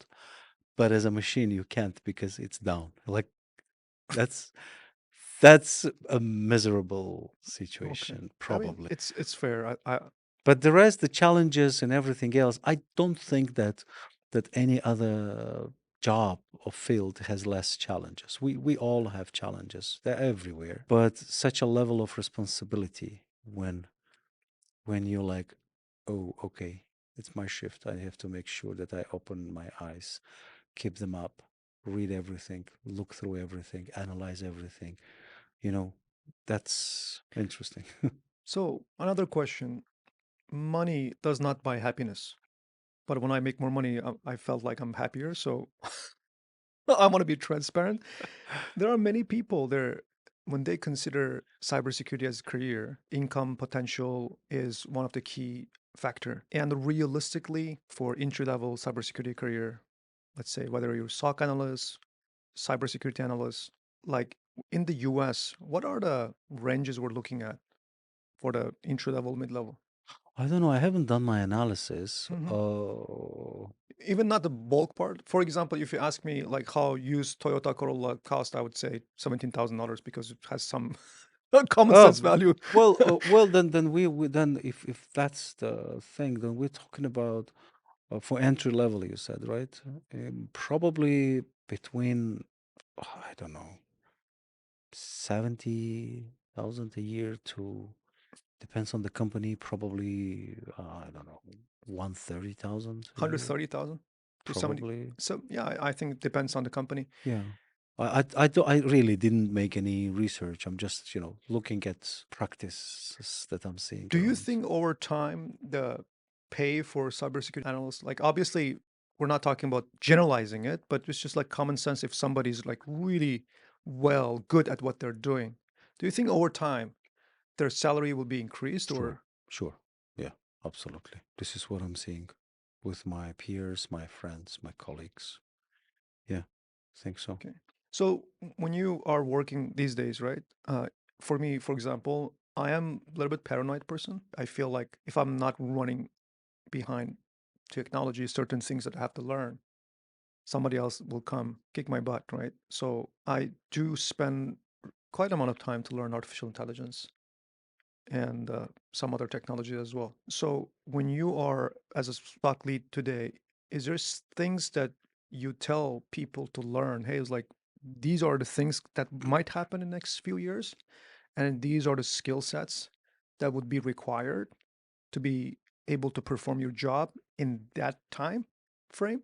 So do you recommend people to start thinking, okay, these probably are the skills that I have to learn as a cybersecurity engineer? Okay, the cybersecurity engineer is something that or other people who I really respect very much because they are the ones who have to know everything, the entire cycle of software development from A to Z, like from the first line to the last one.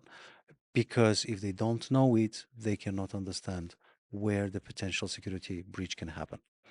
So it's about cybersecurity engineers, and they are, to me at least, I'm not the one, but I would love to become the one. They are to me are, the geniuses who know where a potential attack may come, be it API call or be it, I don't know, the cross-site scripting or anything. So for them to become one, I'm learning as well. I want to really become one, and they are what I'm learning right now is artificial intelligence and the backbone of it, not just the how to create a proper prompt and how to talk to ChatGPT. No, not this one, but what's the background story of it? What's the mathematics and logic of it? How to create nodes? How nodes are talking to each other?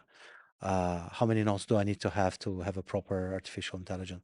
And what's the weight of that server has to be, how Hmm. many trillions of gigabytes it has to be. Anyway, so that's number one. At least it will help to understand Hmm. how the artificial intelligence is going to bring something positive or negative to us.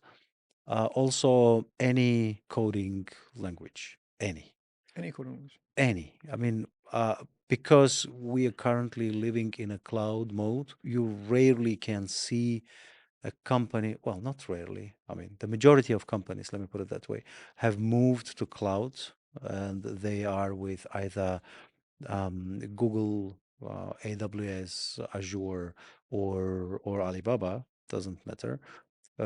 Knowledge of cloud is very important. Cloud and coding. Absolutely, cloud environment and code and coding. Python is part of it. That's why I moved to cloud as well. Hmm. So practically operationalizing any certificate. Certificate is good. When you memorize things, probably some people say they can sort of, give you with potential questions, and then So you yeah, can memorize them dumb and questions send. are for sale. I lived in China, so I can tell you there's nothing else you cannot buy, especially certifications. You can literally buy the Okay. questions, memorize it without knowing anything. You can pass certification. That's the problem. So the certifications are great tool. I mean, great. They're like when you want to cross the muddy puddle, let's say, you drop a blanket and you cross it. That's a certification. It still gets wet. I think it's a filter for you to pass through the job websites, Yeah. so at least people can talk to you. Yeah. Otherwise, they wouldn't even consider you as a client, Correct. unless you have years of experience. Correct. However, using it in practice, just see how it works. Create a cloud account for yourself. Look how it works. Create couple of instances. See how VPC works. See how security gate works, gateways. See how, I don't know, whatever routing system works. So seeing it in practice and understanding how what's the logic is very important. In addition to certification, in addition to learning the artificial intelligence, in addition to Python and the clouds as well. So, but that's security engineer. That's really truly great job for really those who want to create the system, work with the system, and identify potential weaknesses of the system. So you brought up this topic of learn importance of learning cloud and coding. Based on my understanding, for entry mid-level, you may not have to have like programming experience, but in our program, we did a little bit different this time. We have added entire month of Python programming because when you look at the pair mentioning, like AI with any paired programming language, I think the most mentioned language is Python. Yeah, So probably it's like Python is English of AI, which is the main language of AI. So we're like, okay, let's use AI and also, I mean, let's use Python, teach Python. And also Python is good scripting language for process automation, stuff like that. So we added Python for a month towards the end of the curriculum. And what we did is we added lots of AI as well. Because when I think of, let's say, 13 years ago when I was learning coding, there's not much resources on YouTube, yeah, like some low quality resources. I have to buy book. I mean, the worst place to learn coding, oh my God, is book. Seriously. At least videos are better. yeah, But today it's such a blessing to have AI because you have this coding assistant yeah, that is teaching you better. So, for example, when I came to US, my cousin he had a vehicle. He had a car with manual stick. He was trying to teach me. It was so difficult. You have this clutch, yeah. you have this stick, and you have like I just didn't get it. I couldn't drive. I was like, and then I realized there's also automatic shift as well. I Mhm. was like, you know what? I mean, I don't have to go through this difficult process of. I mean, it's cool that you can drive manual stick, but I'm just gonna learn automatic shift, right? I feel like now I'm living in deja vu for Mhm. people learning coding with AI assistants using AI to help you code better, learn Yeah, faster, write faster. It's like learning manual shift car versus automatic shift car. So, do you think that though that is not required for our students to learn Python, we added? Do you think it's going to be useful for them to sure, it will. what do you guys use for Python, for example? Is there any use case that you can tell me? In cloud, in Amazon, it will help you to automate. Will they go to Automate. interview and say, "Hey, I have Yeah, decent Python"? Do you think it's yeah, going to help them to get a absolutely, job? absolutely, yeah, Okay. yeah. So thank you so much for your time. Thank you. It was very, very, I believe, genuinely useful for our audience. On behalf of them, I wanted to ask as much as possible. And I appreciate that you're spending time with us. You know, Thank you. you kind of spend Anytime. your time with your family Thanks right a now. lot. I'm just going to wrap up with one last question. For those aspiring individuals, like, you know what, maybe cybersecurity is a career that I should consider, but I'm not sure it's for me. But I don't have college degree. I don't have time. I'm too old. I'm too young. I don't know. Whatever the circumstances they have. Just reflecting on your own experience in the United States for 3 years, get your cybersecurity job in 4 or 5 months. You became a tech lead and quite successful career. What advice would you give them? Have a clear goal. Like, really imagine the goal, like what you're going to reach. Have a grit to wake up every morning and do it. Like, and not only discipline. I'm not asking about motivation. It's just comes and goes. But the grit, like, do it. Like, even if it's impossible, even if it's difficult, even if I can't even see those codes anymore, if I can't see those letters, I don't want to see those names anymore. You just still do it, read it, and share with somebody. Share with somebody who you really trust. That it's like having sharing your perspective on your future with somebody helps you to visualize it better. I mean, never giving up. I think it's just as easy. A very short explanation of what I told earlier. So just don't give up. I But mean, this is what I'm telling everyone who I'm well, counseling as well. so I'm gonna summarize it and say something, and if you don't like it, please feel free to say this is not a good right explanation. When you explain, I was like, whether it's difficult or easy, you just have the grit, right? Just show up and just continue. I feel like many people wouldn't disagree if I say, hey, if you only show up in the gym every single day, whether it's raining, snowing, sunny day, rainy day, okay? Whether you're mad, sad, depressed, happy, okay, you have problems, right? Problem does not run away, it's always there, right? Yep. It's not like tomorrow has no problem. Tomorrow comes with the tomorrow's problem, right? So show up and work out every single day for the 7 months for X hours a day. Hmm. And after that, you're going to have a really good career. I think most people would agree, and most people wouldn't say, oh, I'm too old, or I don't have math background, I don't have technical background. They'll probably just show up and work out. Do you see the similarity between what you have achieved with what I've just described, showing Absolutely. up at the gym? Absolutely. Absolutely. Just do it. Do something, even if it's just five LB every day, but do it every day, like every single day, Okay. because we eat every single day. Yeah, we don't say yesterday we ate. No, today let's I mean, skip. as long as we have a possibility to buy the food, yes, we do. So, I mean, what I'm trying to say, we need to eat every day. Yeah, let me put it that way. But yes, you're right. Coming to gym at least 40 minutes a day, at least.